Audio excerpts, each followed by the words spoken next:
delighted to be here to talk about electric vehicle battery reuse and recycling.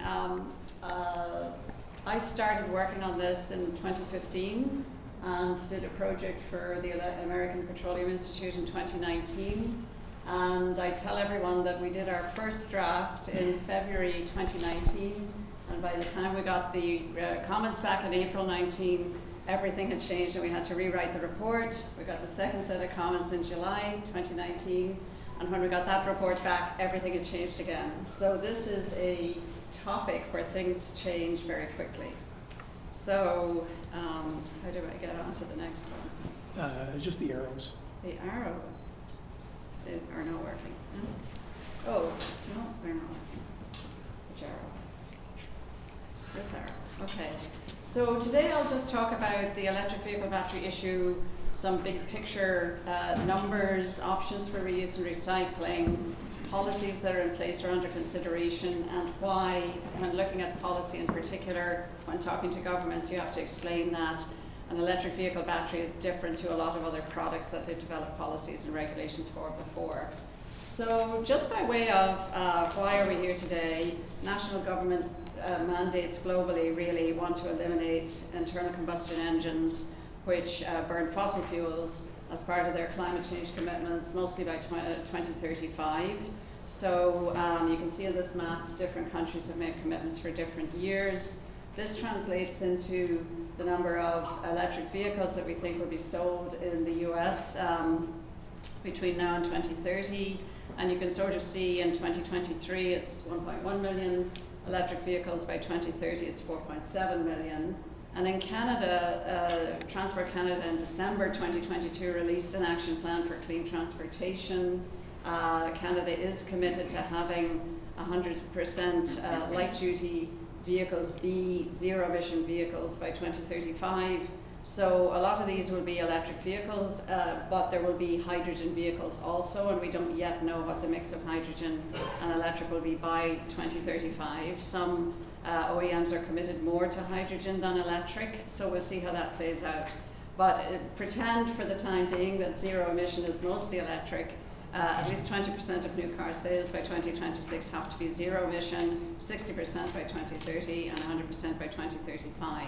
So that translates into 400,000 zero emission vehicles sold by 2026, 1.2 million by 2030, and 2 million by 2035. So that's just a massive scale up all around. And that translates into these unit sales values. And I keep saying it is zero emission, not electric, but we think electric mostly, although watch the space over time. And so when will all these electric vehicles, and the batteries in particular, which is what I'm interested in, reach end of life? And so the International Energy Agency has done a projection out to 2040 of when they think electric vehicles will reach end of life. And the only takeaway you need to know from this figure is that the curve is just increasing exponentially.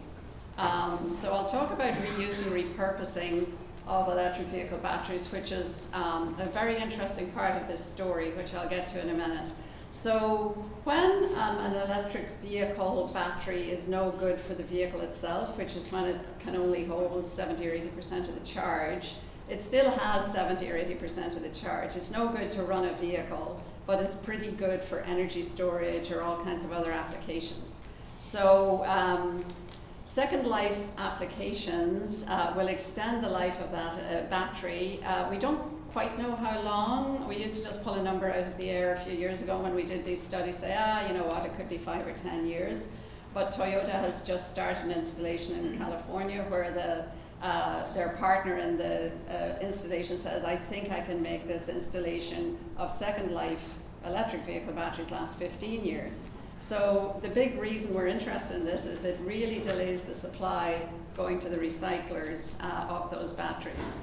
So the first thing you do when you get an electric vehicle battery that's no good for the electric vehicle but is pretty good for other applications, you check the state of health of the cells and the packs and see what kind of shape the battery's in, and then you can either refurbish that battery to go back into another electric vehicle second-hand refurbished, or you can combine the packs and cells to create an energy storage system or backup power for trailers, campgrounds, wind and solar systems, or you can break the cells into smaller units and use them to power something like a wheelchair or a golf cart or something smaller, that lower energy requirement. So we have a few companies. This is a very early stage business. We have a few companies in Canada in reuse and repurposing of electric vehicle batteries. In Canada, we've got Moment Energy in BC, EV Battery 360 from Montreal, and Martin, put your hand up. Martin Maynard is here today from that company, and All EV from Nova Scotia, which focuses on taking the batteries and putting them back into electric vehicles. In the US, we have some big companies involved in repurposing and reusing electric vehicle batteries. Spears New Technologies in Oklahoma is a very big one, Big Battery and ITAP in California, B2U in California, and a few other small players, but we expect that business to grow as the supply increases. So what do these people do with the batteries? Well, Volvo electric bus batteries were used for an energy storage system in an apartment building. In this application, company in California, B2U, you can see all these electric batteries are in a unit which is an energy storage unit, and Moment Energy in BC have taken those batteries to create a system that charges electric vehicles. You can see the EV charging here. Moving on to electric vehicle battery recycling. So what are the drivers for battery recycling?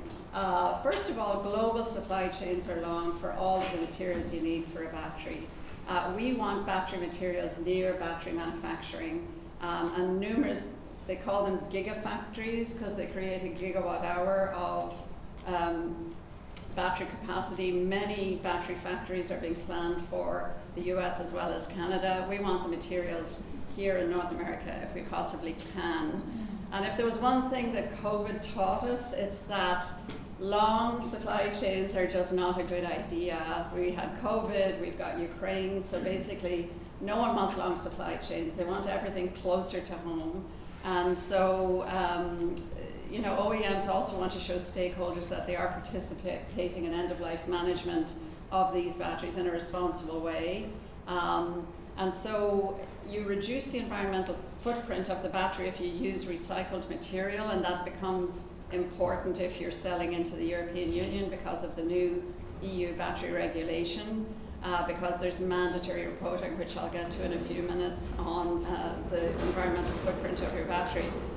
But even if we recycled everything we got our hands on, the best case scenario is that we could produce 12% of the materials that are needed for all the new batteries that need to be produced to meet the targets that I talked about earlier.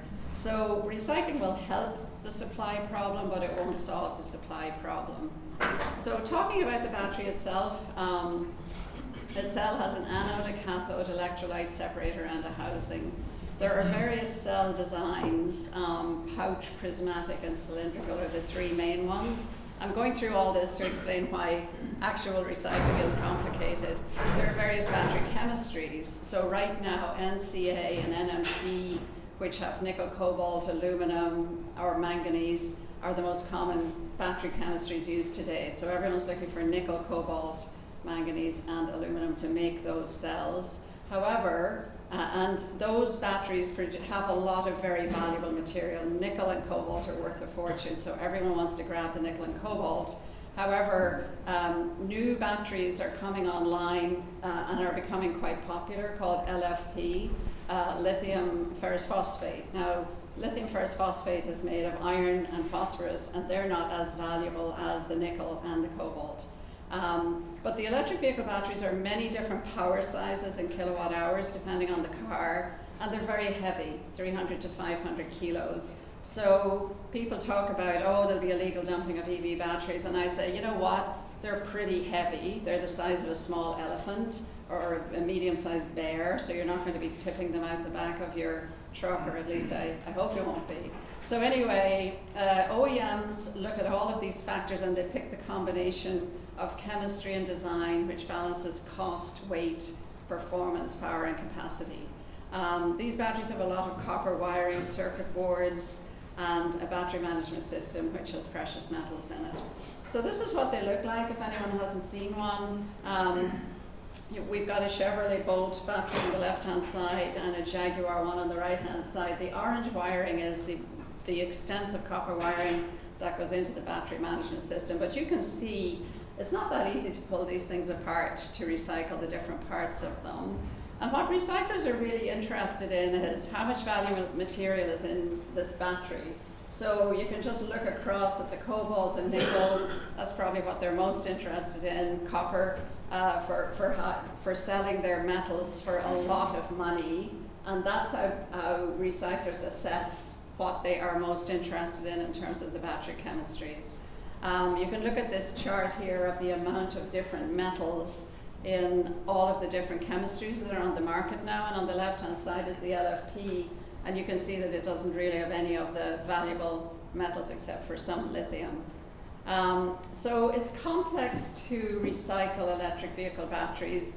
They need a lot of dismantling, either mechanical or manual, to get at the valuable materials. And so traditionally, electric vehicle battery recyclers or lithium battery recyclers would create a black mass from the battery, and that black mass would be sold to, say, Glencore and Sudbury or maybe Umicore to recover the nickel and the cobalt, the valuable stuff. They wouldn't recover the graphite for sure, maybe not the lithium. So some of the products were lost. But there are newer approaches now, really sophisticated hydrometallurgy that recover all of the metals or all of the materials from the batteries. And in fact, they create chemicals that can be sold right back to the battery companies. So this is really a massive value added compared to the way we used to recycle batteries. And so one of the issues for these recyclers is that the supply of the end-of-life batteries is expected to be modest for many years to come.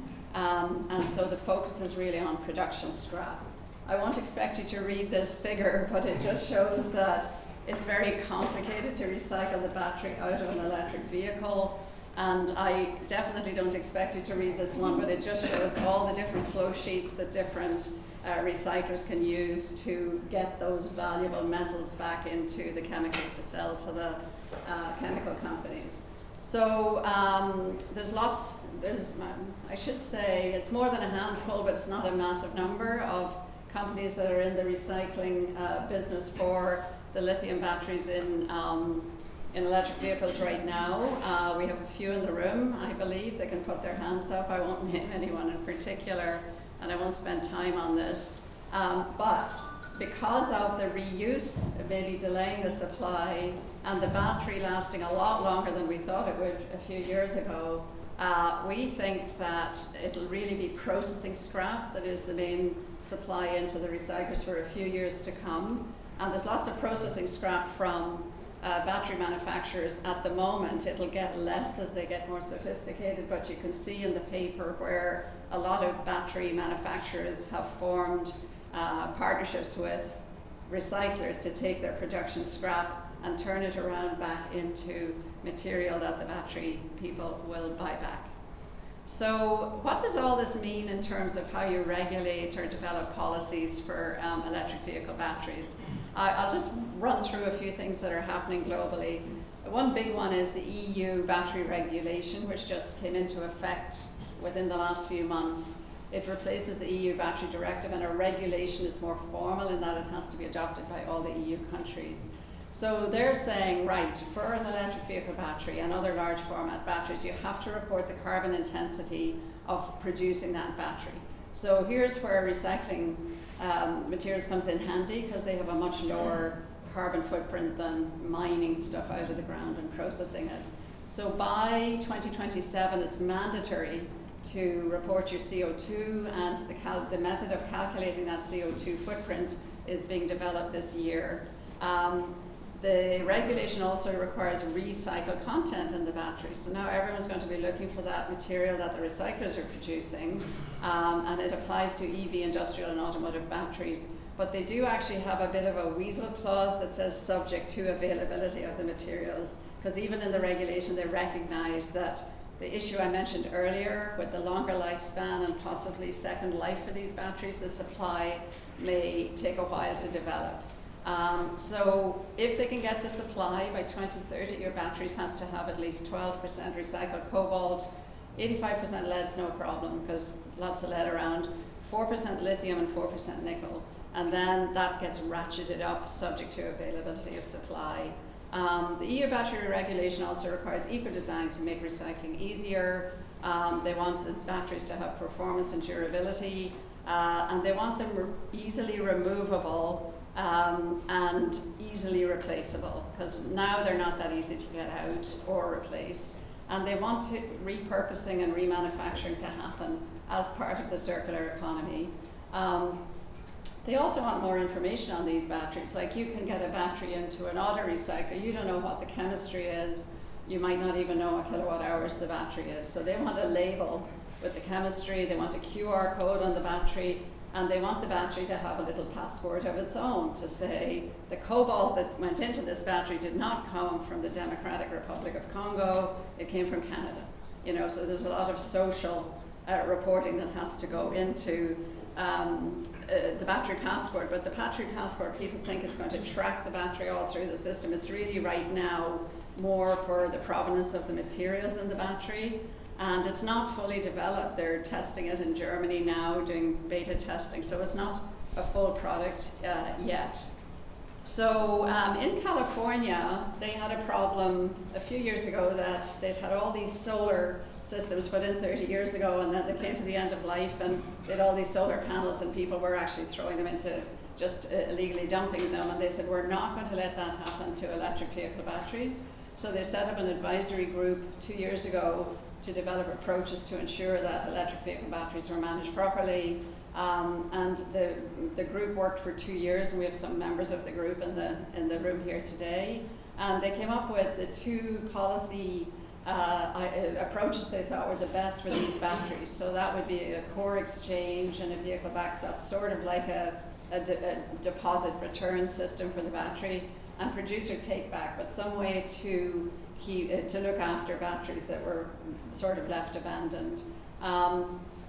They had many other recommendations in that report, but bottom line is it didn't get to the legislature in 2022. It didn't get into the legislative agenda, and I actually am not up to date on whether it's going forward in 2023. We don't know.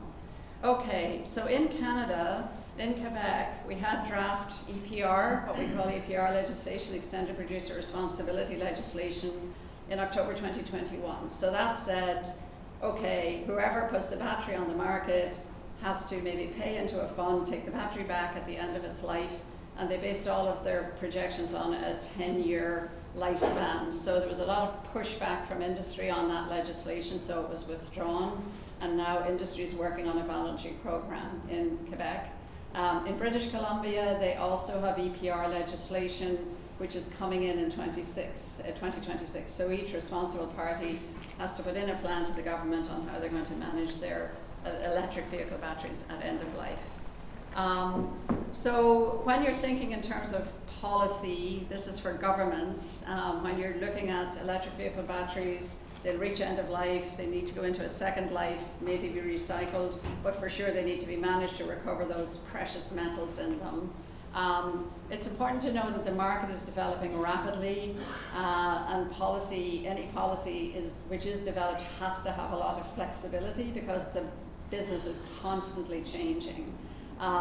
Any solution really needs to recognize that we're an integrated market across Canada, the US, and Mexico. And one takeaway here is most of these batteries won't reach end of life for years. We know it's longer than the 8-year warranty that they are sold with, and we think it could be 12 to 15 years based on data from Circular Energy Storage in the UK. And then they may go into a second life for another 5 or 10 years. So it might be 20 years before you see that battery you put out today. It might not come back for 15 or 20 years. We don't fully know because we don't know what impact the reuse business will have on the whole battery supply. But batteries, recyclers and repurposers are both interested in getting their hands on the batteries because of their potential value. We don't know yet whether recycling will have a cost or provide a net revenue to the owner. When you take a battery that weighs 500 kilos to a recycler, I've heard pricing, which I won't mention here today, but we don't know yet how this is going to work out in the next 2 or 3 years, because the market structure is not really clear yet, and it's an immature market at this time. One of the big issues is who owns the battery, particularly if you split it into 50 pieces to go into 50 wheelchairs. Like, what happens if there's a short circuit, a fire? So there's liability, responsibility, ownership issues when a battery has multiple lives. And how to track the battery through these multiple lives and their cells, all unresolved at this time, but just put out there for people to think about. And we certainly need a collection and consolidation infrastructure, and who pays for this and how. Not yet figured out, because the numbers aren't big enough, but they will be big enough in the reasonable future, and all these questions will have to be resolved. So that's about it from me, Steve. I'll hand it back to you.